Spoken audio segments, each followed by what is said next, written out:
parler? L'église luthérienne au Brésil et aussi avant l'église luthérienne de France avait déjà un partenariat avec la Société des missions norvégiennes. Et donc c'est comme ça, l'Église unie a gardé le partenariat et donc c'est à partir de cette mission norvégienne qui a fait les liens entre notre mission du Brésil et l'Église en France que nous sommes arrivés. Et donc finalement nous sommes embauchés en France par les Norvégiens. Donc c'est pour ça que les gens, quand nous sommes arrivés à Lyon pensaient, ils sont brésiliens ou ils sont norvégiens? Oui, c'est vrai, les gens ne savaient pas. Mais c'est un peu comme ça. Et donc ça, bien sûr, aide surtout les côtés financiers de notre soutien à Lyon. Voilà. Nous sommes des missionnaires brésiliens envoyés par une mission brésilienne embauchée par la Norvège au service de l'Église protestante unie de France. C'est ça les royaumes des dieux. Hein. Voilà. Et le partenaire financier aussi se passe pour les 3 partenaires, le Brésil. Nous avons des paroisses luthériennes qui sont aussi partenaires financiers de ce projet. Voilà, qui prient pour nous, pas seulement pour nous, mais pour l'Église protestante unie de France. Voilà. Donc on commence. On va partager un peu avec vous les expériences qu'on a eues déjà avec ce public des jeunes adultes au sein de la mission JIP. Donc ce sont des jeunes de 18 à 40 ans. On dit 40 ans parce que nous avons 42. Plus âgés nous sommes, on pousse. Ouais. Non, mais ça, bien sûr que ça nous permet de créer des liens avec ceux qui sont un peu plus âgés et qui finalement on voit qu'ils sont très à l'aise avec les autres. Donc on ne va pas les empêcher de venir. Ouais. S'ils ont envie de venir, ils vont venir, ils vont participer. Et surtout parce qu'il y a un public, par exemple, des jeunes célibataires, donc c'est plutôt ceux qui rentrent dans cette catégorie et qui sont là jusqu'à un peu plus tard. Et donc on ne va pas les empêcher de venir. Ouais, nous avons des jeunes qui sont plus âgés que nous, qui participent à la mission JIP. Voilà. Un autre point qui est important de dire, c'est notre public. C'est un public varié, très très très varié. Donc, des jeunes de 18 à 40 ans, déjà c'est très large. Au départ, les gens ils disaient peut-être ça ne va pas marcher. Et on a dit peut-être qu'on va oser, et ça marche très bien. Aussi, nous avons la moitié qui sont des étudiants, la moitié qui sont des jeunes actifs, la moitié, ça dépend l'année, des Français et la moitié d'étrangers de partout, des États-Unis, de l'Europe, Asie, Brésil même.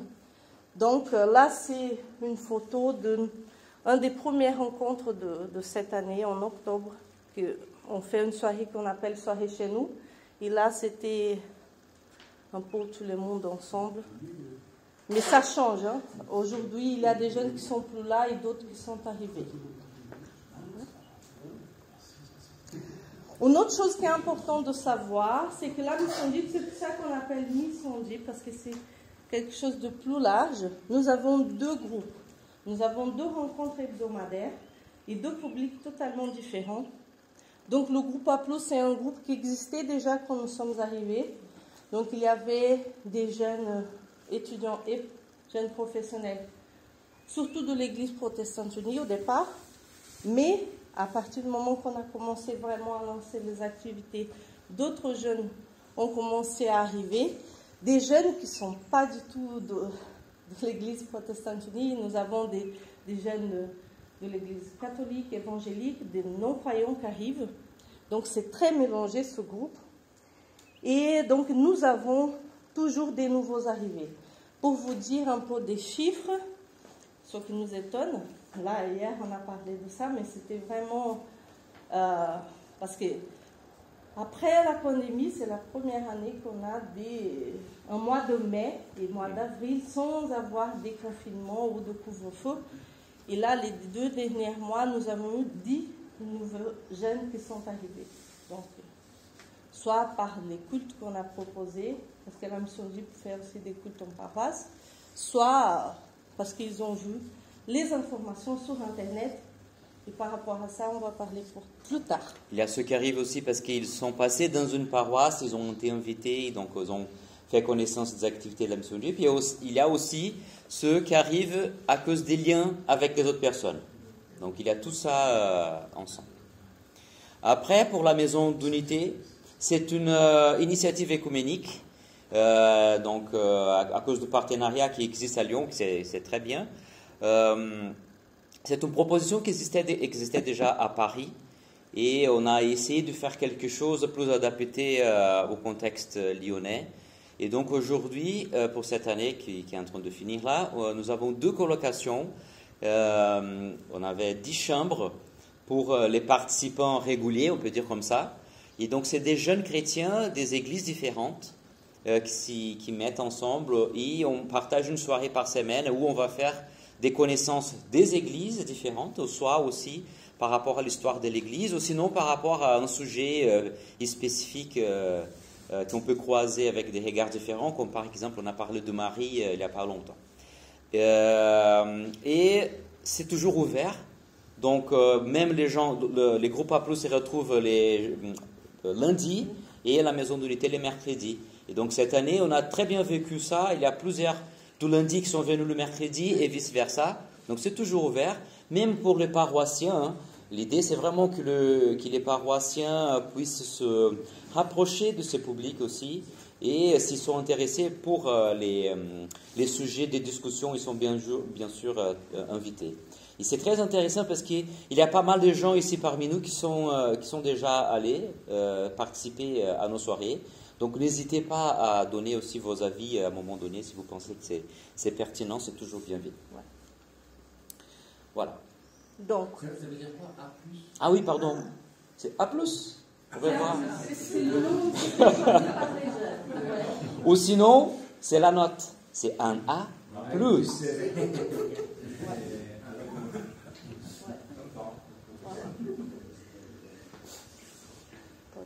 Oui. Donc, on peut dire ça que un peu ce que nous avons mis en place, parce qu'en fait, on voit qu'on ne fait rien de très spécial.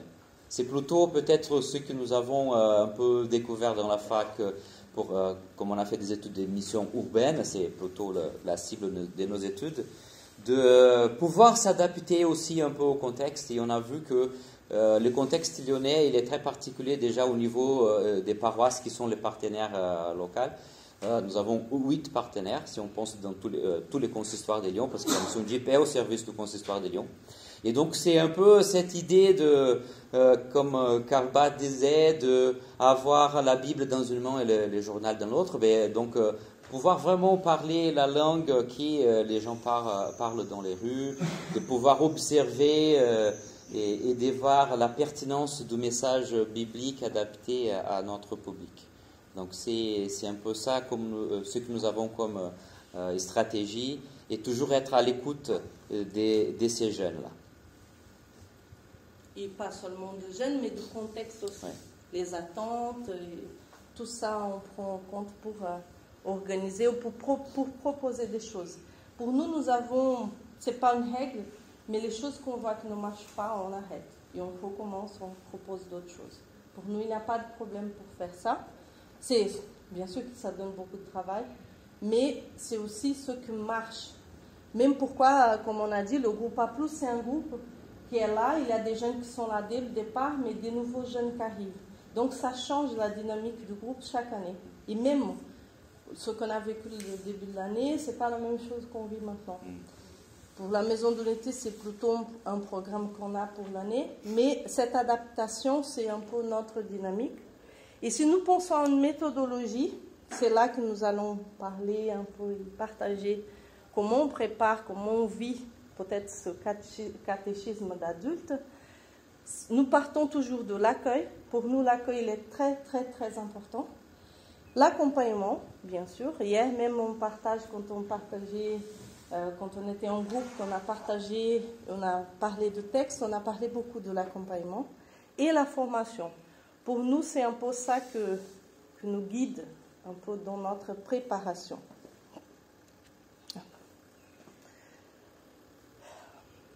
Donc, après, je crois que la majorité qui était au synode a eu accès à ces petites plaquettes. Donc là, bien sûr, on explique un peu plus en détail. Mais on pense la mission JIP comme un endroit, une mission, des activités pour vraiment établir des liens. Donc soit des liens entre les jeunes eux-mêmes, les jeunes avec les paroisses, mais pas forcément aujourd'hui avec les paroisses protestantes, avec Dieu bien sûr et avec la société. Et donc on voit que c'est vraiment un endroit de passage et on n'essaye pas d'être fermé entre nous, mais de toujours élargir. Et envoyer. Oui, et envoyer, voilà. Il y a pas mal de choses. Pour nous, la rencontre en soi, elle doit déjà établir des liens. Donc, pour nous, quand on prépare une soirée, on pense vraiment à créer une ambiance pour ceux qui sont déjà là, mais aussi pour ceux qui arrivent pour la première fois. Et là, on écoute beaucoup les jeunes, on les pose la question. Donc, il y a une fille qui est venue il y a 2 semaines. Et donc, elle a dit, j'avais peur au départ. Donc, elle est arrivée un peu en retard parce qu'elle a dit, bon, j'ai bien réfléchi. Et je me posais la question et j'avais peur. Je ne savais pas ce que j'allais rencontrer, ce que j'allais voir, ce que j'allais vivre. Et en fait, on essaye de créer une ambiance pour ceux qui ne sont pas là, quand ils arrivent, qu'ils n'aient pas peur. Donc, ça veut dire, quand ils arrivent, ce n'est pas afficher Jésus et il faut devenir chrétien. Ce n'est pas du tout ça. Donc, nous commençons normalement nos soirées avec un repas. Après, on va parler plus de ça. Mais tout ça commence par la communication. Pour nous, ou chez nous, ou pour notre public, on a vu que la communication, elle est très, très, très importante. Aujourd'hui, nous pouvons dire que la moitié des personnes qui arrivent chez nous sont venues parce qu'ils ont vu l'information sur Internet. Et là, toujours, je me pose la question, comment ils ont vu cette information, ils ont pensé, ça m'intéresse, je veux venir voir. Et dès la première année, on a eu des personnes qui sont arrivées comme ça. On essaye de communiquer bien nos horaires, ce qu'on propose, la thématique parfois, ça dépend. Normalement, nous avons une affiche déjà soirée SPI, que ça. On ne dit pas quelle thématique SPI on va aborder. Et les gens, ils arrivent. Avant, on avait aussi des soirées conviviales, mais ce qui nous a étonnés cette année, c'est que les jeunes, ils ne veulent pas venir chez nous pour que manger et discuter ou jouer. Ils ont envie de venir et avoir un sujet à discuter. Donc cette année, on a des soirées SPI tous les lundis. Par exemple, là, je parle du groupe Apos. Donc la communication, une bonne communication pour nous, elle est très importante. Donc nous avons des affiches, nous avons des communications sur Internet, Instagram, Facebook, et nous avons aussi un groupe WhatsApp entre nous. La forme de la rencontre adaptée, donc le temps à table.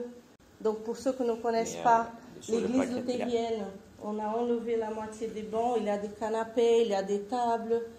C'est très convivial, c'est un espace où il y a des affiches, des photos de groupe à côté.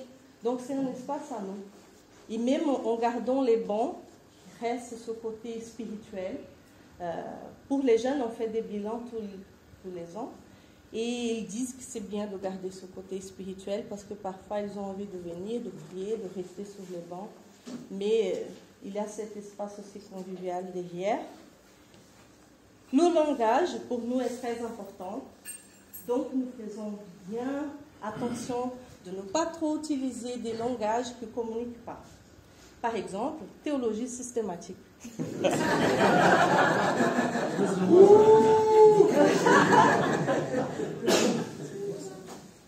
Ce qui peut paraître un peu peut-être bizarre, mais même pas les jeunes venus de l'Église protestante unie connaissent ce terme.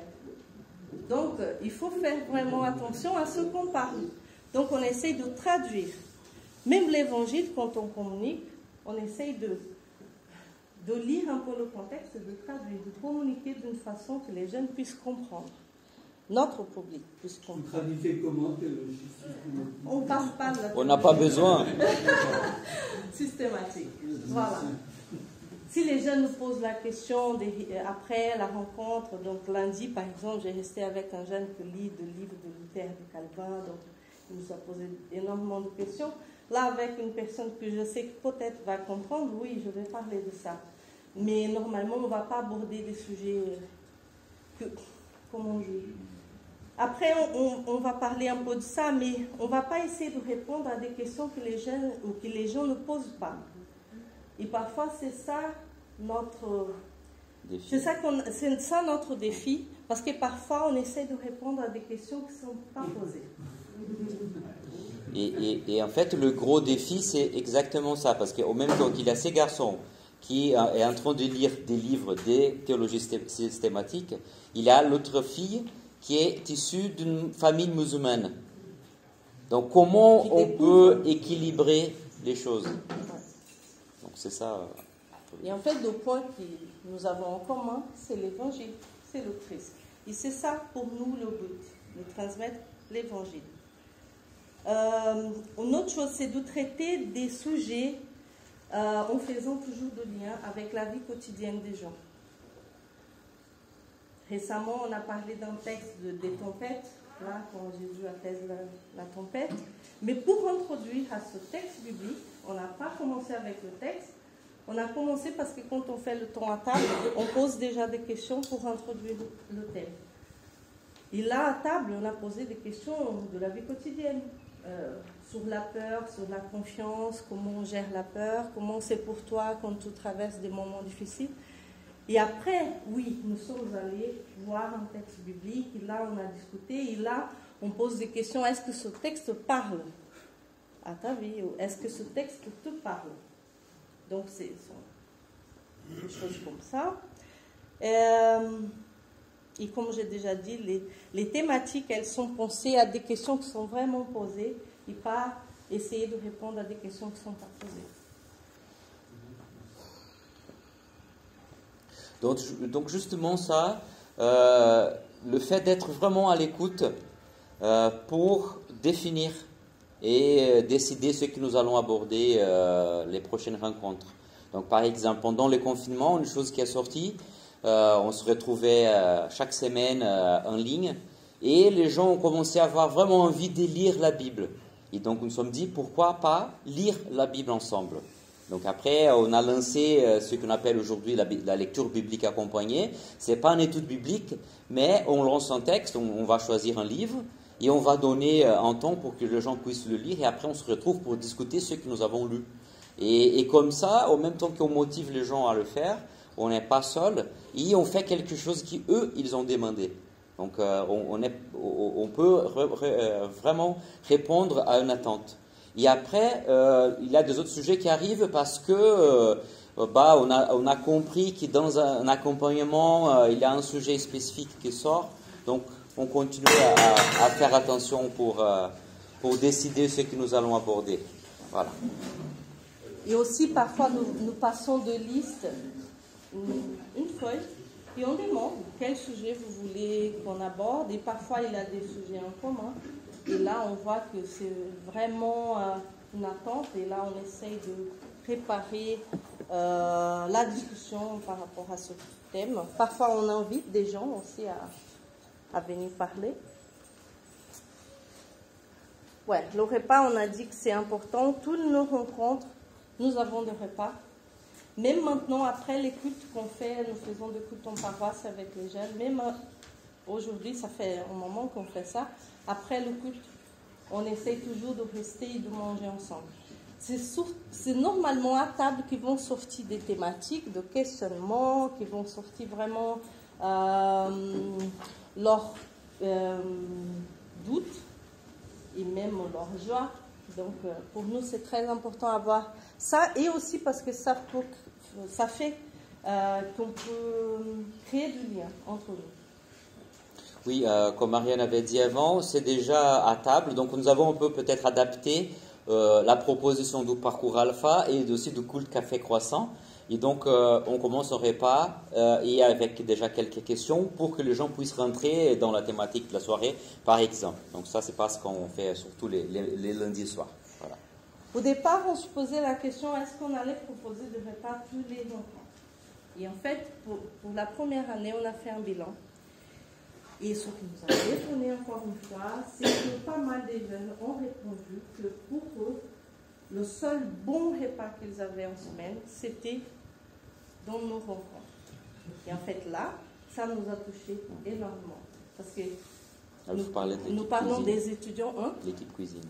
Oui, nous avons des étudiants et même des jeunes pros, des gens en recherche de travail qui habitent seuls et qui parfois, ils n'ont pas quelqu'un pour préparer. Là, nous avons une équipe cuisine qui est formée par des personnes de paroisse, même des pasteurs ont déjà nous aidé. Et en fait, ça, on fait comme au restaurant. Les jeunes, on fait un déco de table, les jeunes arrivent, ils s'assoient, et là, on les sert. Vraiment, nous avons des plats, des desserts. Et c'est une façon pour nous d'aimer ces jeunes, d'aimer ces personnes qui sont là. Ils s'y sont vraiment aimés. Donc, à partir de ce bilan qu'on a fait, on se disait, on va toujours faire des repas parce que c'est une façon aussi de communiquer et de faire du lien entre eux. Et pendant le temps qu'on ne pouvait pas manger ensemble, la équipe cuisine aussi faisait et on donnait à emporter. Ouais, voilà. Donc, on voit aussi que l'organisation de l'espace, c'est quelque chose aussi qui communique beaucoup. Et donc, on essaye de faire le mieux pour que l'espace en soi, il communique.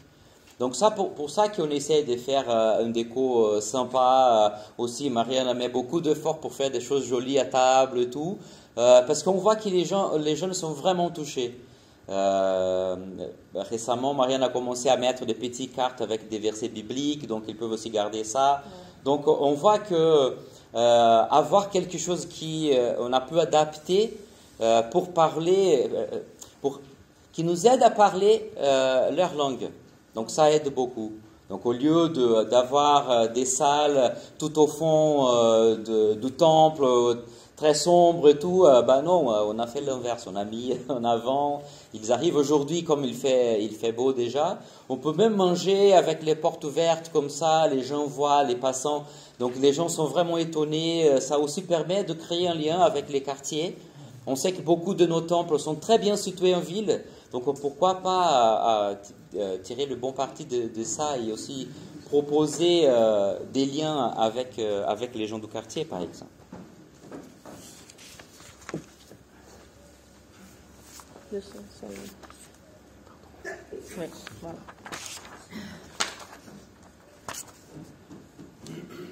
Donc tout ce qu'on prépare, c'est vraiment pour créer cette ambiance. Hier, c'était la question, est-ce qu'on peut créer l'étonnement? Est-ce qu'on peut créer une ambiance? Est-ce qu'on peut essayer de créer une ambiance?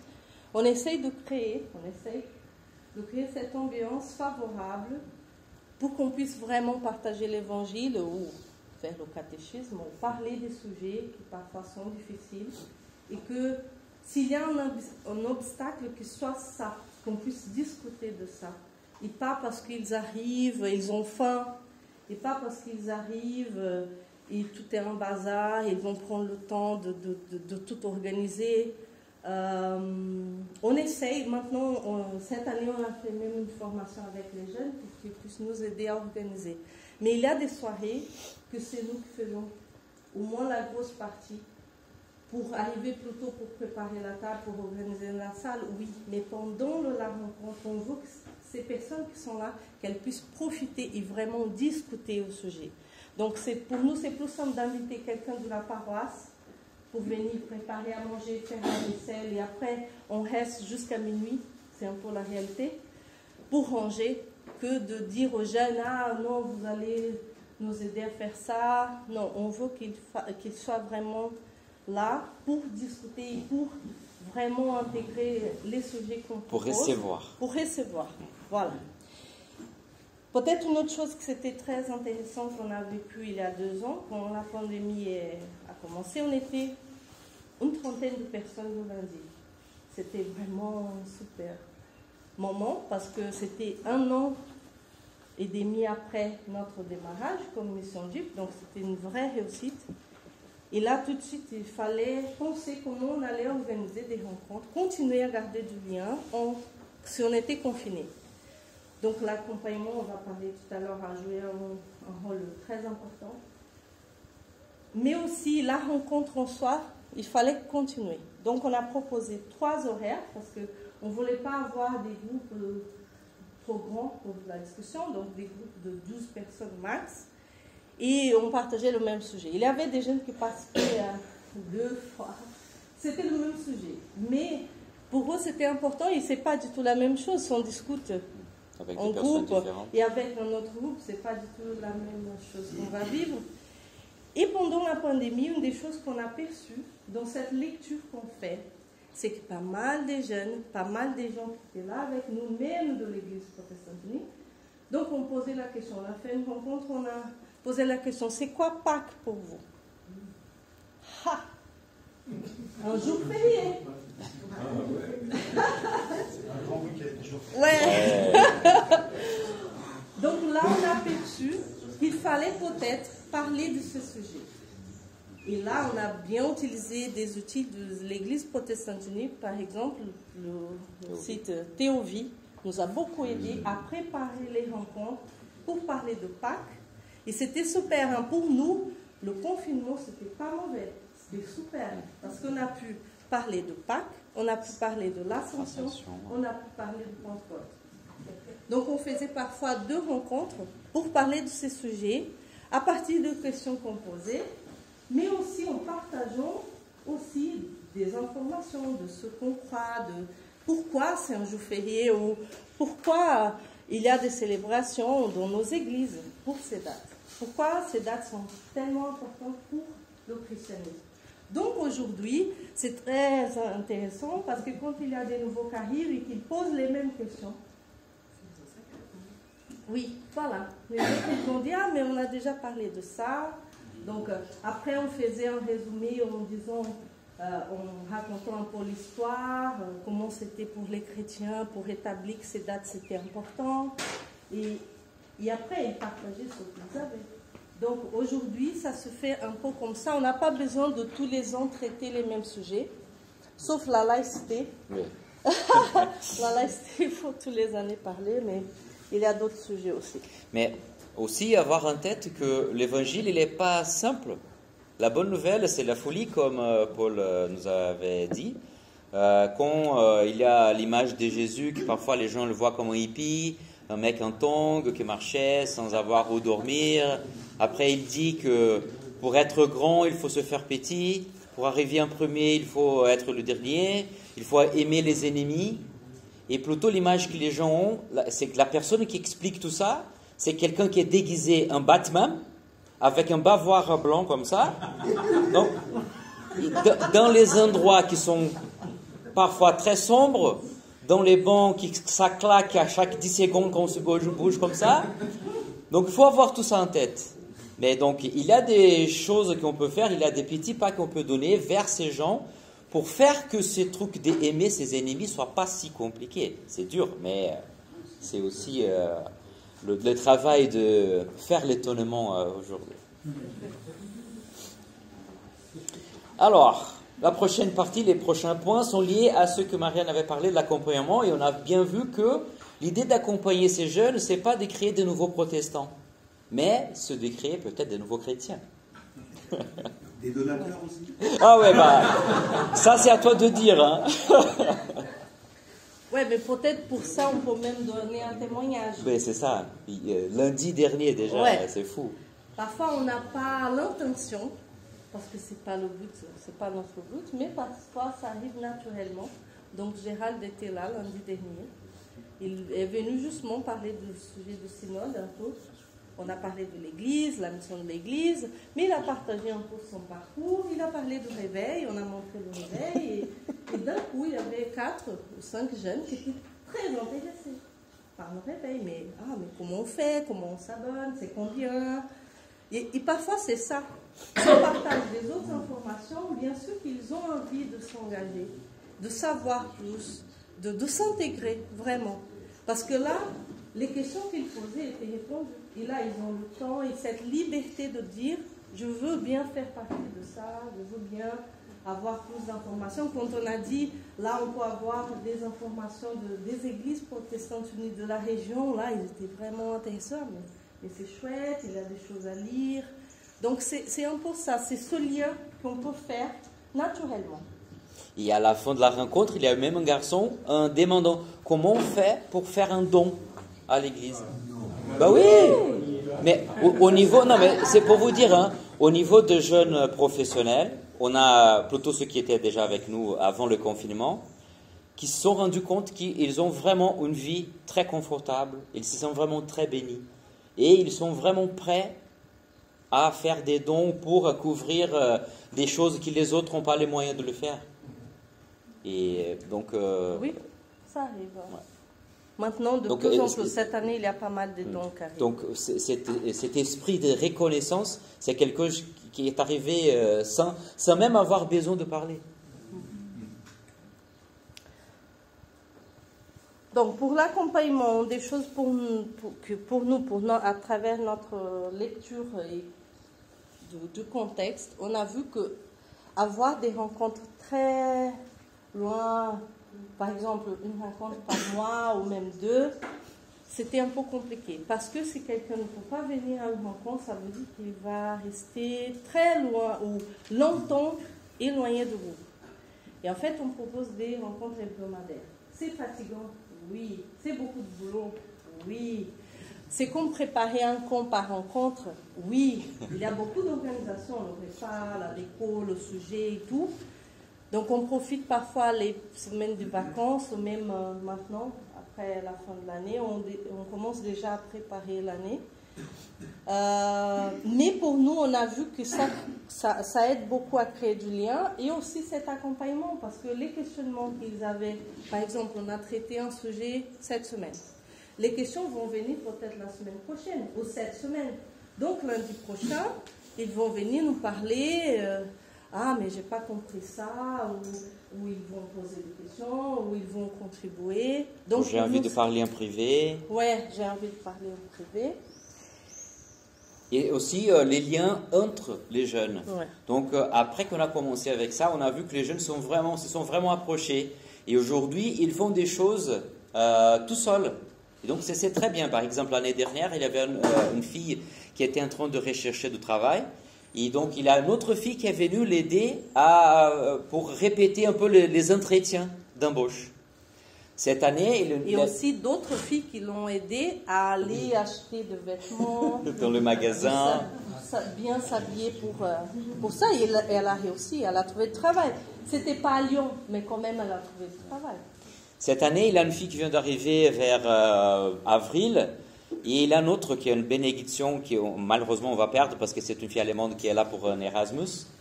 Et tous les deux se sont mis déjà ensemble. Donc vous voyez, c'est moins de 2 mois. Et elles sont déjà, parce qu'on va partir à Thésée avec tous les groupes ensemble et aussi avec la Maison d'Unité Paris les 10-12 juin. Mais la fille là qui vient d'arriver, elle ne pourra pas être avec nous. Et donc avec la fille allemande, elles se sont déjà arrangées pour aller à Thésée tous les deux ensemble en juillet. Ouais. Donc sans rien demander à nous, sans rien dire. Donc c'est ça qu'on voit que les choses se passent en dehors des rencontres. Et l'accompagnement en soi, qui sont des rencontres qu'on fait au-delà de nos rencontres. Des rencontres, un accompagnement pastoral. On appelle de l'accompagnement spirituel. Donc cette fille qui vient d'arriver, un jour elle est venue, ça fait 2 lundis, elle nous a dit, bon, je ne sais pas ce qui est un accompagnement spirituel, mais je veux bien avoir un accompagnement spirituel. Et après, on a eu une rencontre pour expliquer c'était quoi un accompagnement spirituel. Ah oui, je veux bien. C'est ça. Donc, jeudi, on rentre de la pastorale demain et on va avoir déjà la 2e rencontre avec elle. Et que ça dépend de chaque personne parce que chaque personne a un parcours différent. Donc, j'ai déjà fait des accompagnements spirituels où on lisait la Bible ensemble. Maintenant, on fait moins ça parce qu'on a proposé la lecture biblique accompagnée. Mais je lisais la Bible avec quelqu'un et surtout pour la pandémie, on avait des accompagnements spirituels. Même quand j'étais au Brésil, je faisais des accompagnements spirituels en ligne avec une fille en France et l'autre qui était en Asie, en Taïwan. Parce qu'elle a dû rentrer. On n'allait pas ah, dès maintenant, tu fais plus partie du groupe. Non, on a continué. Maintenant, elle est engagée dans une église chez elle. Donc, l'accompagnement, ça dépend beaucoup du parcours de chacun et ses questionnements. Et c'est à partir de ça aussi qu'on a des idées de sujets à aborder en groupe. Et les 2 derniers points sont liés à la formation. Donc, cette idée de formation, elle peut être dans des plans différents. Donc, peut-être pour ceux qui sont issus déjà du protestantisme, qui sont déjà liés aux paroisses. Donc, pourquoi pas les aider à s'engager, à s'investir s'ils ont envie. Donc, c'est un peu ça qui se passe quand, par exemple, le consistoire de Lyon avait proposé une formation à la prédication. Donc, on dit, on y va ensemble. Et donc, pour les motiver, nous sommes engagés aussi. Et aujourd'hui, nous avons des prédicateurs parmi nous, par exemple, des jeunes prédicateurs. Donc, quand on fait des cultes dans les paroisses, c'est aussi une façon d'établir les liens avec les paroisses, parce qu'on ne fait pas un culte des jeunes, non, c'est un culte que les jeunes préparent pour les paroisses, dans les paroisses. Et on n'a même pas besoin de prêcher aujourd'hui, donc il y a un jeune prédicateur. Voilà. Au-delà de ça, il y a des gens qui s'engagent en tant qu'animateurs, soit de l'éveil à la foi, du caté, aussi dans les paroisses. Mais ça peut se passer aussi, pourquoi pas, s'ils sont dans des réflexions, de s'engager à un niveau associatif dans différents domaines, ça c'est aussi possible. Et pourquoi pas aussi de le faire comprendre le travail que nous avons pour toucher des autres jeunes. Et aussi, comme Marianne a dit, en début de 2022, nous avons proposé donc cette formation pour s'engager avec nous pour les soirées. La préparation de soirée. Là, ils ont bien compris que c'est beaucoup de travail pour organiser une soirée. Ce qui nous a bien étonnés, c'est qu'au départ, on a posé la question, c'est quoi la vision et les objectifs de la mission Vive? Et là, les jeunes, ils ont bien compris. Ils ont dit faire du lien, l'évangélisation, l'unité, l'œcuménisme. Donc, on était étonnés qu'ils ont bien compris. Ça veut dire qu'il est possible aussi un peu de transmettre notre vision à travers ce qu'on prépare. Là, on prépare des rencontres. Et aussi, une chose qui est très importante de parler, c'est la préparation du culte. Oui.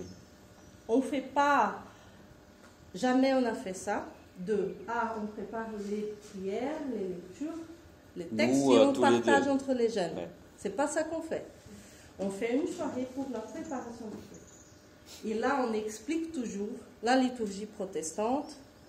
La dernière fois, on a fait même une animation qui est trop chouette. Il y a eu même des discussions théologiques par rapport à ça. Pourquoi ça? Pourquoi la confession de foi? Pourquoi ça? Et c'est très intéressant parce que comme nous avons des jeunes qui sont des personnes, on dit des adultes, qui sont de l'Église protestante unie, nous avons des jeunes de l'Église évangélique catholique, ceux qui viennent d'aucune église. Pour eux, ça fait sens préparer un culte et savoir pourquoi on fait ce qu'on fait. Et en fait, toujours pour faire un culte, on fait une soirée de préparation. Et on prépare ensemble. Et c'est un événement, justement. Et là, on partage les textes, on voit les chants, on répète les chants. Et pour l'année prochaine, avant-dernier culte qu'on a fait, ils ont même dit, mais on pourrait faire plus. Donc, plus de cultes Donc, on faisait 3 ou 4 cultes, ça dépend. Dans l'année, maintenant, on va proposer 5 cultes en paroisse pendant l'année, parce que c'est une préparation. Il faut qu'il soit disponible le dimanche, enfin. Mais normalement, nous avons une quinzaine de jeunes investis, qui sont là-dedans. Mais comme c'est déjà une habitude, il y a quelques-uns qui sont déjà vraiment habitués. Aujourd'hui, c'est bien plus facile. En fait, même si les gens vont manquer la rencontre, on va faire la préparation, ils peuvent faire des choses chez eux. Et après, on voit que tout marche bien. Nous avons pris dans les documents de l'Église les explications. C'est quoi une prière de louange, c'est quoi une prière de... Et on en voit ça. Donc, il y a quelques exemples de prières. Et comme ça, ils ont de quoi faire, de quoi travailler, de quoi réfléchir aussi. Donc ils sont libres de faire comme ils veulent, même des prières spontanées, s'ils ont envie, par exemple. Et le dernier point, que hier c'était justement la question, mais je ne voulais pas parler de ça. Nous sommes très conscients qu'on peut tout investir, mais parfois on ne peut pas attendre des résultats. On va s'aimer, on va lancer, mais ça ne veut pas dire qu'on va cueillir les fruits. De la même façon qu'on a des personnes qui arrivent, qui étaient déjà, comme on dit, attirées par le christianisme, et qui arrivent là et que quand même on peut cueillir des fruits. Donc pour nous, j'avais même dit, parce que j'ai travaillé quelques années de ma vie dans le monde, dans le business et finance, et parfois il faut changer notre mentalité de business, de chiffres, par une mentalité de royaume de Dieu. Et qu'on est là pour contribuer à ce royaume qui est dans le monde tout entier. Là, quand je vois que des jeunes qui étaient à la mission en France, ou une jeune brésilienne qui n'avait aucun lien avec la foi, et qu'elle est arrivée à Lyon, elle ne cherchait pas quelque chose de spirituel, elle voulait quelqu'un pour l'accompagner dans les difficultés qu'elle avait à la fac. Pour elle, c'était trop dur.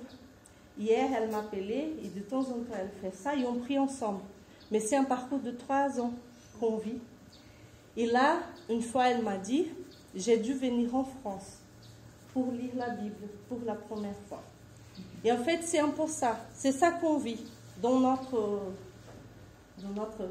mission dite. C'est ça qu'on vit. Des expériences où il y a des gens qui vont avoir l'accès à l'évangile pour la première fois, mais après, ils vont rentrer. Ils vont ailleurs, et là, peut-être qu'ils vont chercher une église, peut-être là, ils vont trouver du lien avec, peut-être pas l'église protestante unie, mais si nous pensons au royaume de Dieu, ça, pour moi, c'est la joie. Voilà. Et aussi, comme on a parlé dans notre groupe hier après-midi, d'utiliser nos espaces comme des vraies expérimentations. Et on a beaucoup parlé de ces mondes qui bougent et on voit que peut-être les choses qu'on faisait il y a 5 ans, il y a 10 ans, elles ne marchent plus. Ouais. Même pour les adultes. Et de ne pas avoir peur d'échanger, d'adapter. Et d'oser. Oui, d'oser. Peut-être pas venir avec une idée toute nouvelle. À partir d'aujourd'hui, on va faire ça. Mais on va faire ça pendant quelques semaines, pendant quelques mois. Si ça marche, on continue. Si ça ne marche pas, on n'a pas peur de revoir et réfléchir. Échanger. Oui, échanger. Voilà. Nous avons un dernier point, mais peut-être si vous avez des questions. Jérémy. Et très bien, Jérémy, il participe avec nous le mercredi cette année, comme il est à un stage à Lyon, donc c'était super de t'avoir. J'ai rebondi sur la dernière remarque de dire utiliser ces lieux comme lieux d'expérimentation. Donc, je venais aussi avec un peu l'idée de dire si c'est transposable dans une autre ville, comment ça pourrait se faire. Vous avez évoqué qu'il y avait des aspects au niveau de la communication, l'information qui sont importants.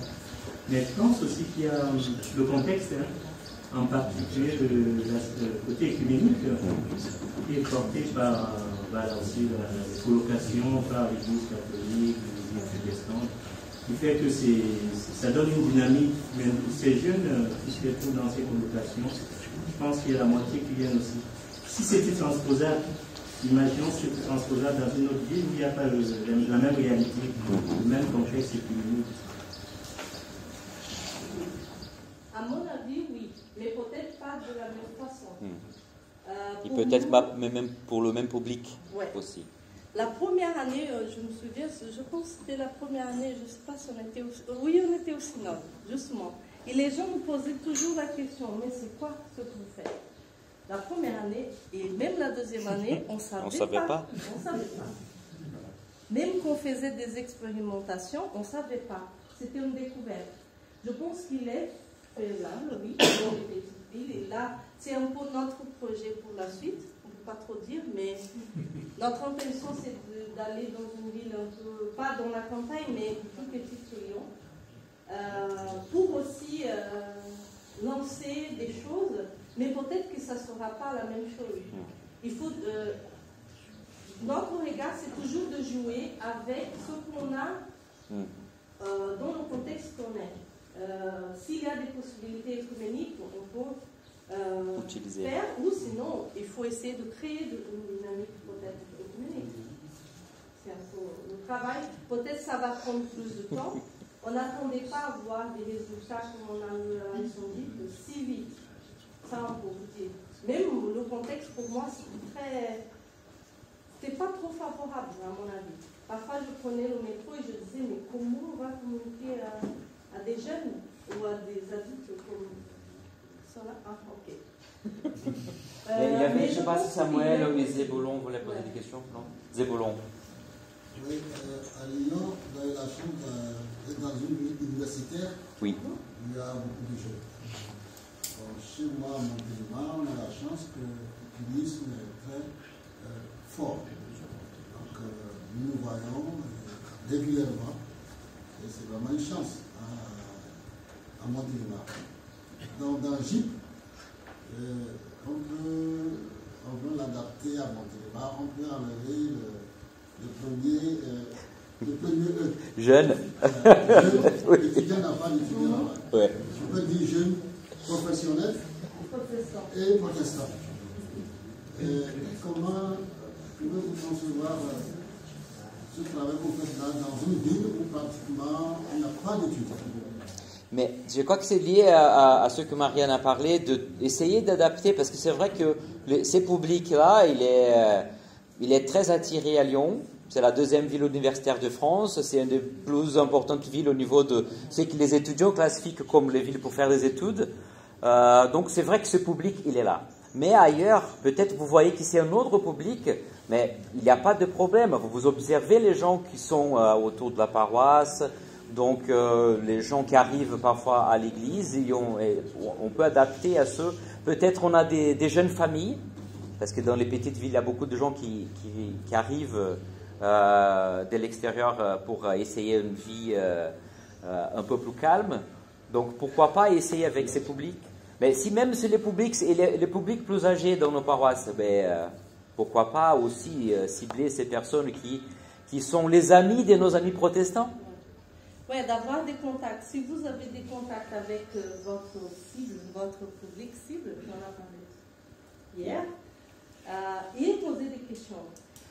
C'est vrai que ce n'est pas le même contexte, mais au Brésil, quand on était en paroisse, on a commencé une paroisse, le Tellier. Et c'était avec des personnes plus âgées que nous. On était 15 au départ.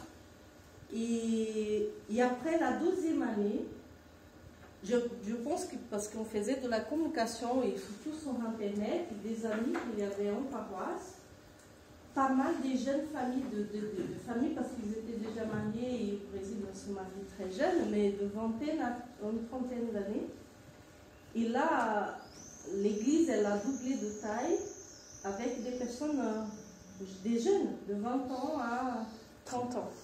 Et en fait, je ne sais pas pourquoi elles sont venues, peut-être parce que la communication, aussi le culte qui était un peu peut-être différent de ce qu'on pouvait trouver dans l'autre paroisse luthérienne, qu'il y avait des personnes plus âgées, les chants, il y avait pas mal de musiciens professionnels qui sont arrivés, je ne sais pas pourquoi, mais c'est un peu ce regard et cette observation qui va vous aider à avoir le bon jour, à faire des rencontres, par exemple. Pour nous, c'est le lundi.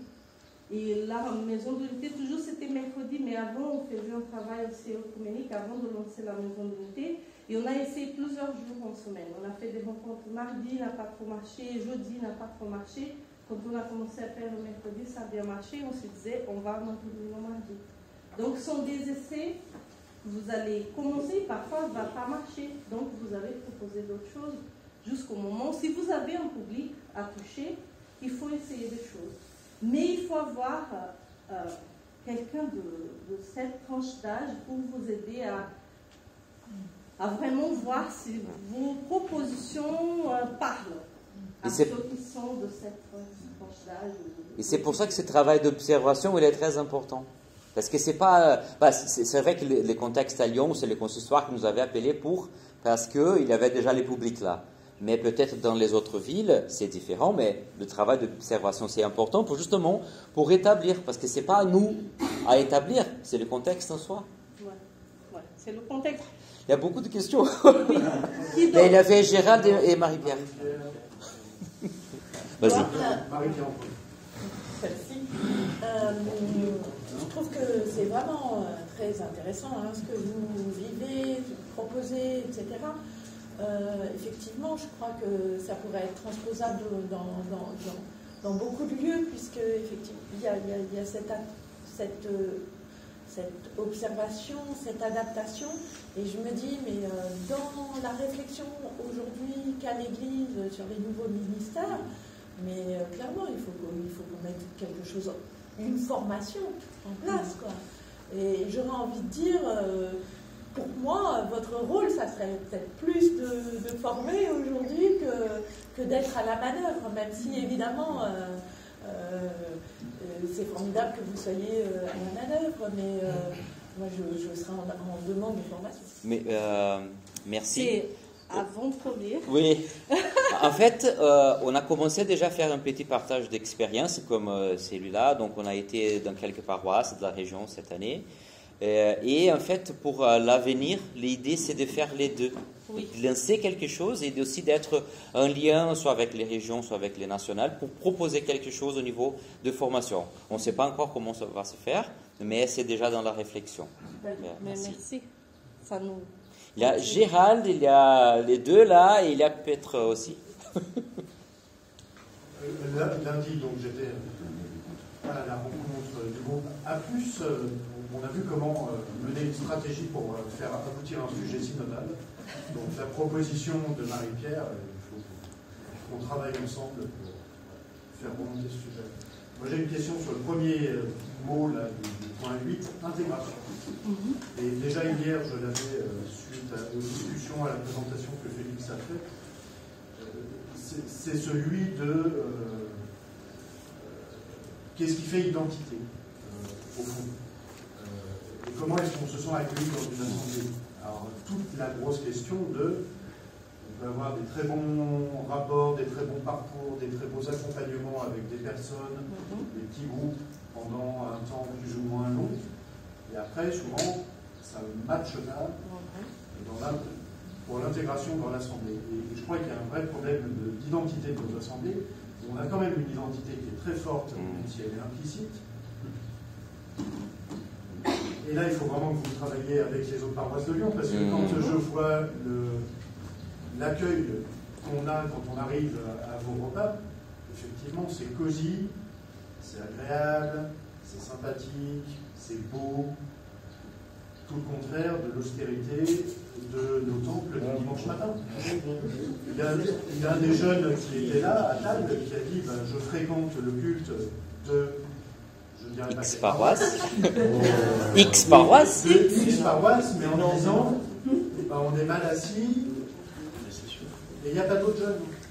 Voilà. Et la question de l'identification, de l'identité, de la ressemblance, il y a quelque chose qui ne matche pas, qui est compliqué. Et c'est vrai que pour moi, c'est une réflexion de l'Église dans son ensemble, finalement, à mener, parce que de manière expérimentale et sur des petits groupes et sur des temps limités, même si ça demande énormément d'énergie, on arrive à créer quelque chose, et puis en fait, après, on n'arrive plus à faire communauté ou à les intégrer dans la communauté, parce que le reste fonctionne avec une identité non dite, où il faut être mal assis sur des bancs durs, avoir froid l'hiver, être dans les courants d'air l'été, mal entendre. C'est quelque chose dont finalement les protestants en France se sont accommodés. Mais on vous... Et certains sont éloignés aussi pour penser la soirée. Mais on vous dit qu'un des grands défis maintenant, et ça sera aussi pour la suite pour notre successeur, c'est justement les liens avec les paroisses. Parce que, donc on a discuté avec Gérald le lundi matin pour donner un peu le cadre du public qu'on allait accueillir les lundis soirs. Et pour ce lundi-là, je ne sais pas pourquoi, la grosse majorité étaient des gens qui n'ont pas grandi dans les églises protestantes. Donc il y avait une fille qui a grandi dans l'église protestante, mais qui est devenue chrétienne ailleurs. Il y a une autre fille qui est devenue chrétienne et qui est arrivée à un âge plus âgé dans les églises protestantes. Donc vraiment, les cadres typiques comme Gérald a parlé, il n'était pas là.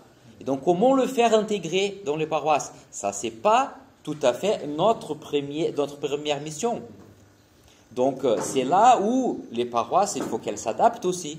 Parce que c'est vrai que s'ils voient ce message le lundi, mais que c'est dimanche prochain, il n'y a personne même pour le dire bonjour à l'entrée de l'église, c'est là où il ne matche pas. Parce que ça, c'est une chose. On pose des questions aux jeunes. Comment c'est pour toi est-ce que tu participes à une église, à une paroisse? Donc ils disent oui. Donc on demande comment c'est pour vous? Il y en a eu récemment. Ah, mais personne ne vient parler avec moi.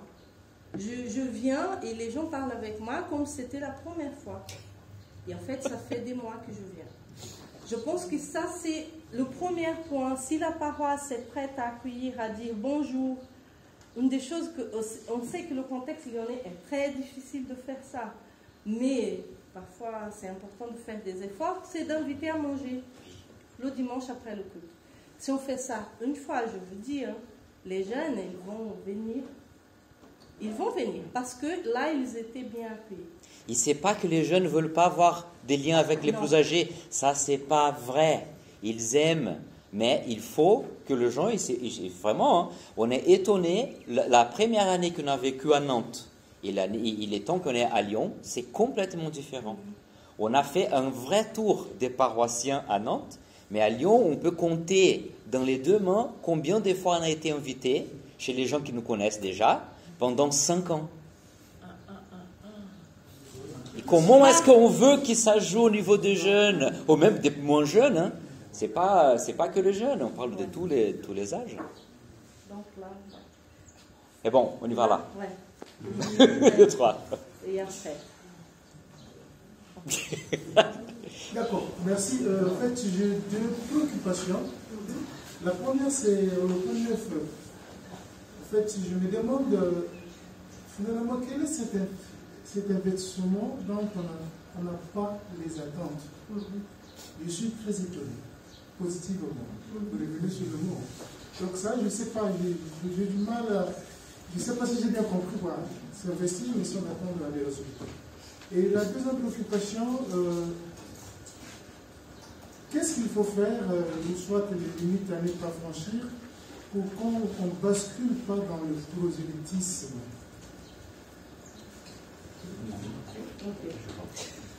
Tu vas? Oui, donc tout investir sans attendre résultat, ça commence dès le temps qu'on voit.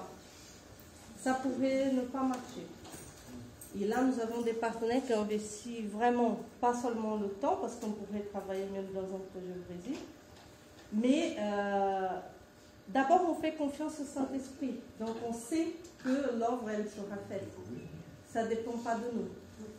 Sans attendre les résultats, ça ne veut pas dire qu'on va faire des efforts pour qu'ils s'intègrent, pour qu'ils fassent telle ou telle chose. Parce que ça va nous motiver, peut-être nous amener à un chemin qui n'est pas de l'annonce, il n'est pas de partage. La question du prosélytisme, on ne prêche pas, par exemple. C'est des questions qu'on pose et des discussions qu'on amène, qu'on lance. Après, oui, bien sûr qu'on va partager un peu nos idées si on travaille un texte, mais on laisse toujours ouvert. Mais on ne dit pas il faut croire. Jamais.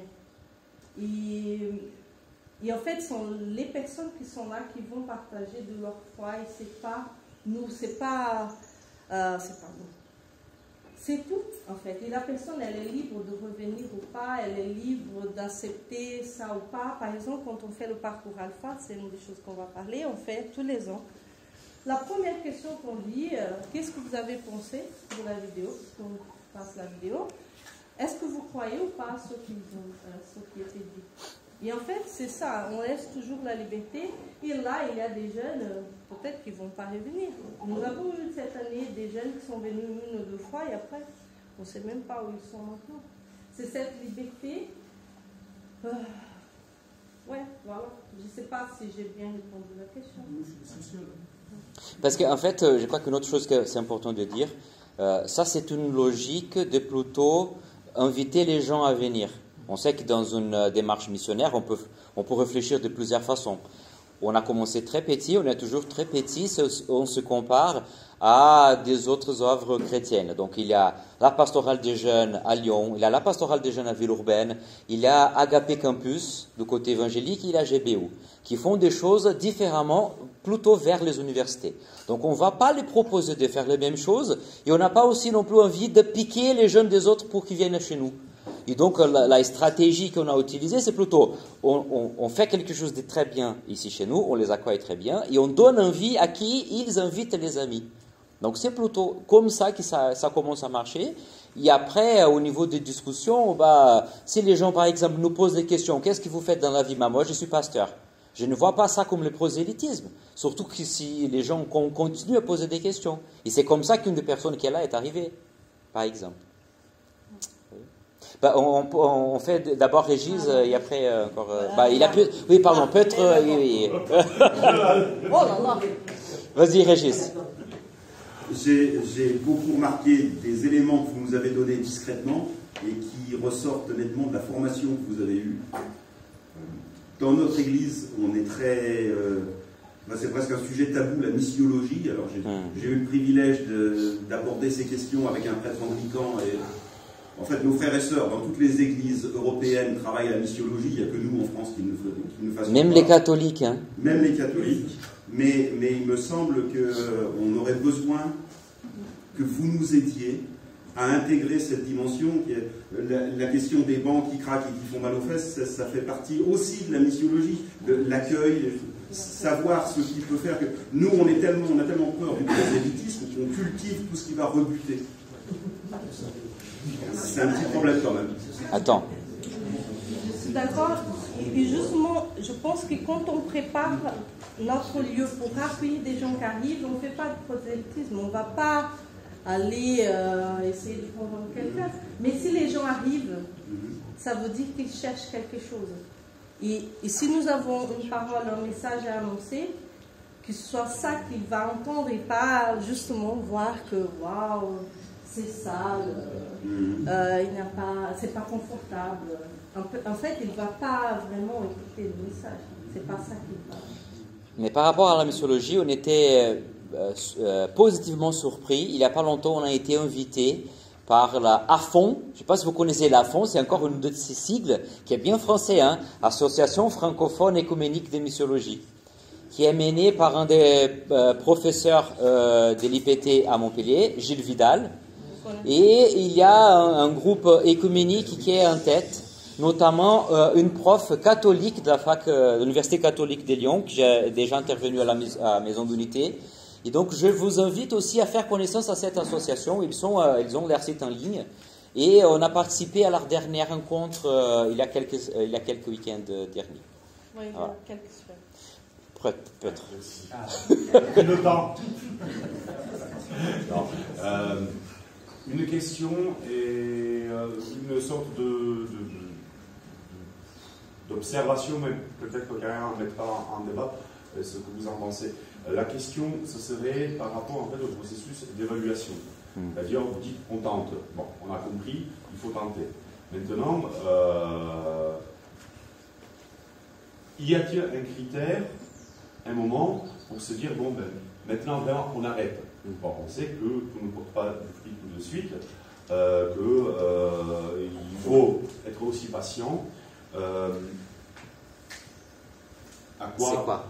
Voilà, parce qu'à un moment donné de vie, je dirais, bien sûr, il y a le Saint-Esprit, mais voilà, comment on le fait? Et j'imagine que c'est pas si facile que ça de déterminer comment vous procédez. Et l'autre point, c'est j'ai eu la chance de vivre à Albi, dans le sud-ouest, où il y a beaucoup de nouveaux venus depuis des années et des années. Et en fait, il y a différentes raisons à cela. Mais je crois que l'une d'elles, c'est qu'il y a eu au tout départ, on connaît tous leurs noms, les pompes et les porte-enseignes, en porte-enseignes. Quelque part, des nouveaux venus dans l'Église, mais il y a déjà des décennies. Et quelque part, ils se sont aguerris, ils nous ont supportés, nous les traditionnels. Mais du coup, en fait, l'accueil fait par la paroisse d'Albi a été profondément changé quand les autres nouveaux venus ont commencé à arriver. Est-ce que du coup, voilà, là où il y aurait quelque chose en débat, est-ce que vous diriez avec moi que, bon, ce qui est très important, c'est d'essayer en fait de travailler avec un éventuel nouveau venu pour partir de ça dans la question de l'accueil. Est-ce qu'on sait le faire ou pas, hein? Moi, j'ai eu l'impression que c'était quelque chose qui a beaucoup contribué, que sans cela, peut-être que ça ne se serait pas fait. Il y a eu d'autres éléments à Albi.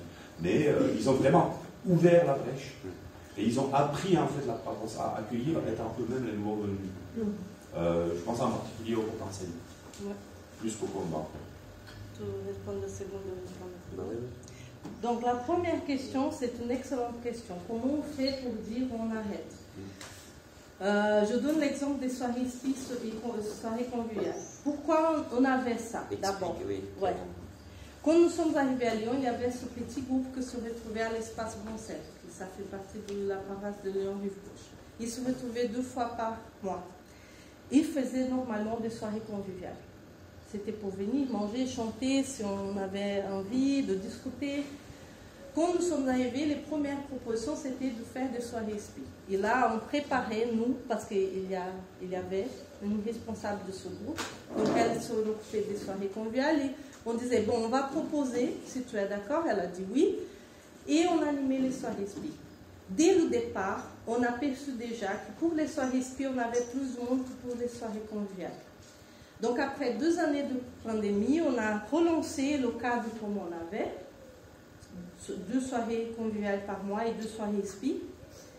Et là, on a vu que, par exemple, pour les soirées spi, on avait une vingtaine de jeunes. Pour les soirées conviviales, on avait 6. C'était pas une question. On a fait ça 3 fois. Et là, on a dit, on arrête. Et on n'a même pas annoncé aux jeunes. On a justement lancé soirée spi. Et là, tous les lundis, on avait du monde. Mais il y a des bilans aussi. Il y a des bilans qu'on fait tous les ans. On pose des questions. Il faut être prêt pour faire un bilan. Parce qu'on pose vraiment des questions. Qu'est-ce que tu en penses de cette soirée? Qu'est-ce qu'il faut changer? Est-ce que pour toi c'est important ou pas? Par exemple, le lien avec la paroisse, c'est à travers des liens qu'on sait que les jeunes ont envie d'avoir plus de liens en paroisse, par exemple. Et c'est comme ça qu'on décide ce qu'on arrête et ce qu'on continue. Par exemple, la lecture biblique accompagnée, cette année, l'année dernière a commencé en ligne. Cette année, on a lancé en ligne et en présentiel, 1 fois par mois. C'est un lundi du mois, la lecture biblique accompagnée. Nous avons du monde en ligne et en présentiel. Et parfois, il y a des gens qui participent les 2. Donc, on va maintenir pour l'année prochaine. Peut-être que l'année prochaine ne va pas marcher, mais on change après. C'est un peu ça. Pour nous, il n'y a pas d'activité sacrée. Par rapport au deuxième point, je crois que ça dépend vraiment du contexte.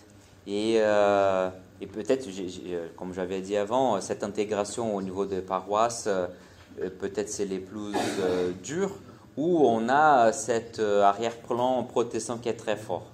Et donc, et surtout parce que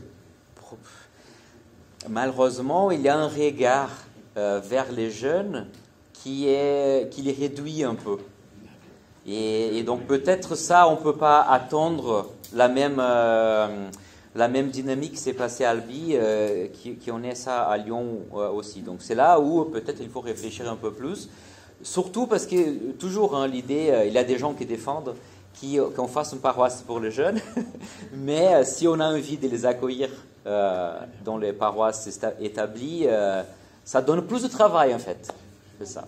Mais là, on voit même dans notre groupe, nous voyons que même les anciens, là, l'année dernière, a montré, c'était la thématique de l'accueil. On a travaillé pendant le premier mois parce qu'on a perçu qu'après la pandémie, ceux qui étaient là déjà, ils avaient du mal à accueillir les nouveaux.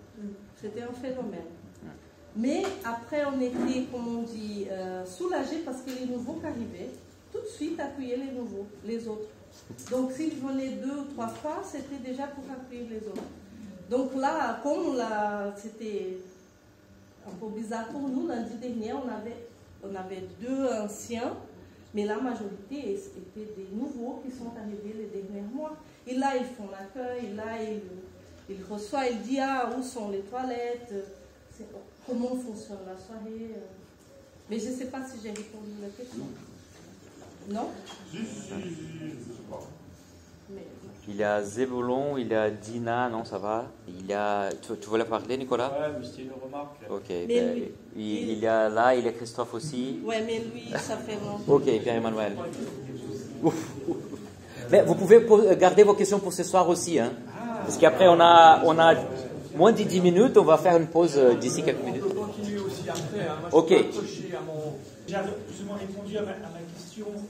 Je voudrais quand même insister par rapport au lien, pour avoir une confirmation, et peut-être des précisions. Par rapport à ce lien entre ces jeunes que vous accueillez, il y a une dynamique qui s'installe, une curiosité, et puis ensuite cette difficulté de faire le lien avec les églises locales, quelles qu'elles soient. Et il me semble que vous avez parlé à un moment donné du culte qui n'est pas toujours forcément, est-ce que c'est le bon mot, adapté à ces jeunes. Et moi, c'est cette notion de culte adapté qui me pose problème.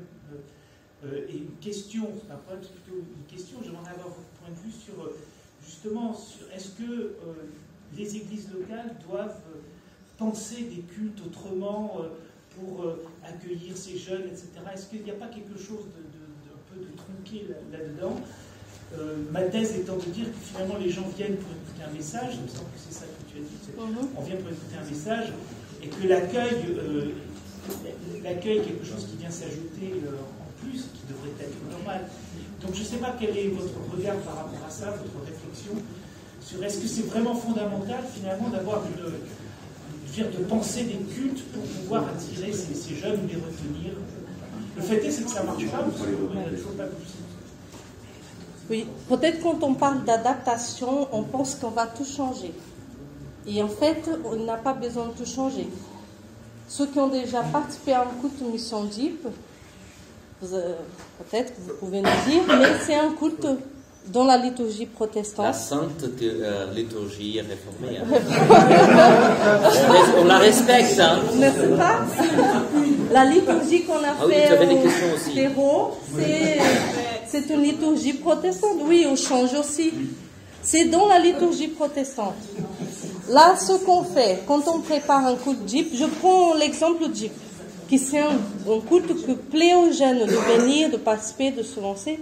D'abord parce qu'ils ont de la place, ils peuvent s'exprimer, ils peuvent vraiment dire et partager leur foi avec la communauté. Donc là, c'est une chose. Quand on voit les chants, par exemple, les chants, on mélange. On ne prend pas que des chants nouveaux. On prend des chants anciens aussi. Mais on joue avec la guitare et tout. Mais cette année, on a eu la chance, on a eu même une jeune fille qui était organiste. Donc, on faisait des chants à l'orgue aussi, avec l'orgue. Donc, on essaye d'équilibrer. On a des chants nouveaux, des chants moins nouveaux, mais on garde toujours la liturgie.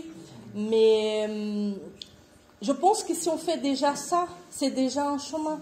Que ça va communiquer à cette... parce que les nouveaux chants, ils ont... Là, on a vu, hier, je pense qu'on a parlé de ça. Il y a des chants que... Par exemple, pour moi, que je suis étrangère, il y a des paroles que je ne comprends pas du tout dans les chants. Et peut-être pour une grosse partie de cette nouvelle génération, ils ne comprennent non plus. Ouais, voilà. Merci beaucoup. Oui, ils chantent parce que c'est... Mais ça ne communique pas, spirituellement. Donc, il faut faire cette attention. Ce sont des chants qu'on aime bien, oui, bien sûr. Même entre nous, nous avons des chants qu'on aime bien. Comme pour les jeunes, par exemple, lundi, les filles, elles ont choisi un chant que pour un culte, peut-être qu'on n'allait pas choisir parce que c'est trop évangélique, on va dire. Mais entre nous, on chante. Mais si on fait un culte, on va toujours voir aussi la communauté. Donc, l'inverse, je pense que c'est aussi possible.